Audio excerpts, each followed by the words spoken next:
In today's video, I'm going to teach you how to change your country settings in Gmail. Whether you're relocating to a new country or just need to update your settings, this guide will walk you through the process step by step so you can adjust your Google account without a hitch. First, you'll want to head to your Google account.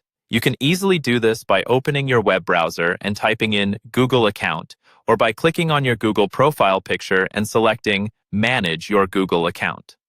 Once you're on the account page, look to the left-hand side where you'll see various options. Here, you'll want to click on Data and Personalization. This section encompasses all your data preferences and privacy settings, so it's the perfect place to start making changes to your account information.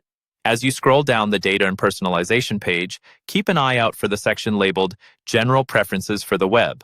This is your destination in order to update country settings among other user preferences. Within this section, there's an option aptly named Language. Click on it, as this will guide you toward managing your account settings based on the region. Once you're inside the language settings, you'll see your current language preference and an option for region settings. Click on the region settings area, which will reveal your current country setting. Now, it's time to change that to your desired country.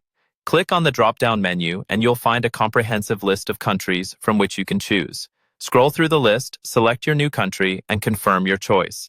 It's important to be aware that changing your country might affect the way certain features function, such as available apps or streaming services. Therefore, it's a good idea to review any terms or policies relevant to your new region. By selecting your new country, you're almost at the finish line. Don't forget to save your changes in order for them to take effect. This can usually be done by navigating to the bottom of the page where there is often a Save or Confirm button. Make sure you click it, as failing to do so might leave you in your old country setting. And there you have it.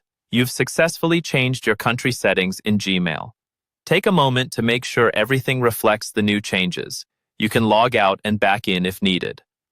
If any issues arise or settings don't seem to be applying correctly, a quick restart of your browser or device might do the trick. By following these instructions, you'll have adjusted your Gmail settings to fit your new location, allowing you to enjoy a more tailored Google experience. Thank you for watching, and don't forget to subscribe for more helpful tutorials.